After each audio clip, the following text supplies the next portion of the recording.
Hey guys, it's John from Everyday Carrying. Thanks for watching. Today I wanted to talk to you guys about carrying your EDC on an airplane while traveling and getting through TSA with as little hassle as possible. First, I want to specify that before you go anywhere, you should check TSA's website on their rulings. They change, very often. You might watch this video today. They could change their rulings next week on what can and cannot be brought onto a plane. So always make sure you check TSA's website first. What we're going to do is we're going to go from the front doors all the way to the plane and how I have traveled with my entire EDC system, including a firearm, and how I get through TSA checkpoints as easy as possible. First of all, if you're going to carry a firearm with you when you fly, you're going to need to check it into the TSA check, when you get your tickets. First thing that you want to say is when you get to the lady at the ticket counter, you want to tell them that you need to declare a firearm, okay? And use those specific words. I need to declare a firearm. You don't have to say it very loud where everybody, in the airport can hear you. But the last thing you want to say is, I have a gun, I'm carrying a gun, I have a gun in my bag. Don't say anything around those lines. Just say you need to declare a firearm. You'll get a form either from them or they'll send you straight over to the TSA checkout security team. You see them with the big x-ray machines where you drop off your luggage most of the time. And you'll fill out those forms and you'll give your equipment to the TSA officers. They are going to look at it no matter what. It doesn't matter how it's packaged. They are going to look through it before they throw it through the x-ray machine and let it go onto the plane.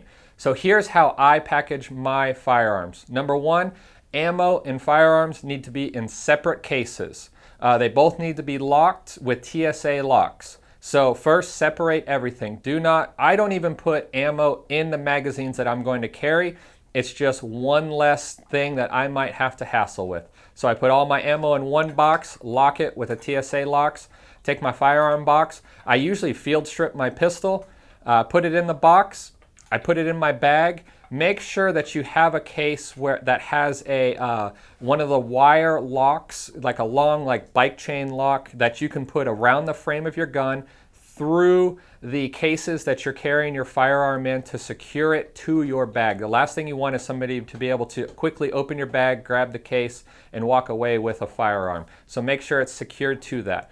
Once you get to the TSA agents, they're going to look at it, they're going to observe it, they're going to close everything up, run it through the x-ray machine, and you can take off.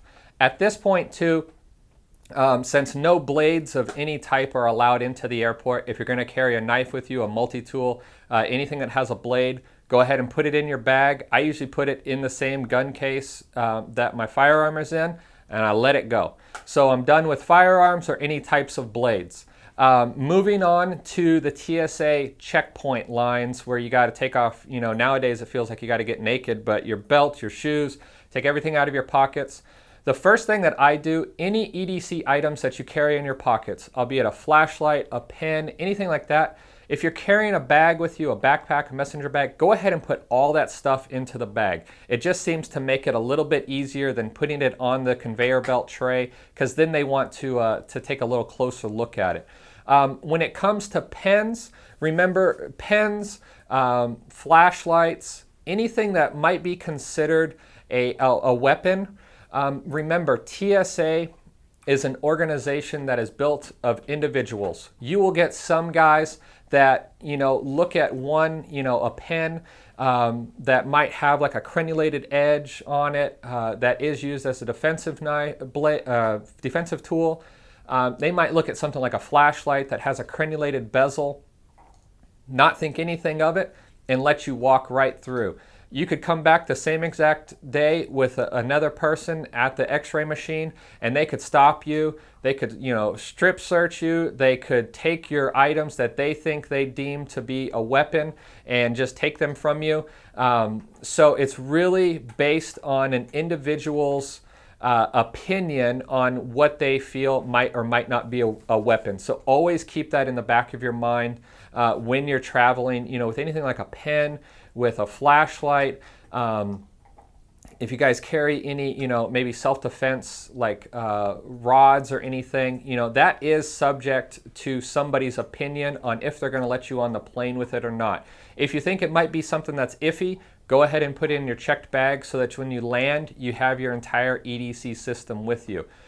This also includes, I just had a friend of mine, that 16-year-old son had one of the survival credit card knives, and he just completely, being a teenager, completely forgot it in his wallet, threw his wallet on the TSA conveyor belt. He doesn't travel that often.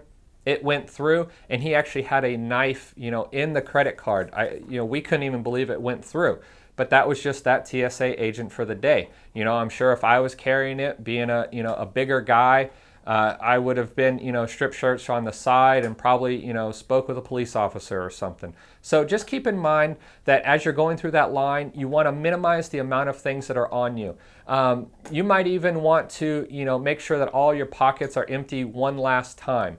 Now, when it comes to, questionable items, like I said, anything like a flashlight, with a crenulated bezel, I go ahead and throw this in my bag because there's a lot less of a chance that they're going to look at it once it's in my bag. And as soon as you get through the conveyor belt, you can take everything out of your bag and put it right back in your pockets for on the plane, just as you always walk, through your day-to-day life.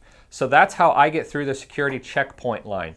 If you're flying to a state, like I said, where you're allowed to use your CCW license, as soon as I get to the rental car or whatever means of transportation I'm using that's not public, don't get into a taxi cab, I take my firearm out of the bag because I want it back on me. As soon as I can, I take it off, I put it back on me. You might even go into a bathroom of the airport once you land, lock the stall door, take it out of your bag, put it on you, because then you don't have to worry about if somebody were to steal your bags. You already have your firearm as close as it can be to you, and you don't have to worry about it. Well, guys, those are a few of the ways that I help get all my EDC system through TSA. I hope you liked it. If you did, hit the like button below. If you have any further comments, feel free to leave them below. And as always, if you need more EDC information, check us out on our Facebook page at Everyday Carrying. Until next time, be safe.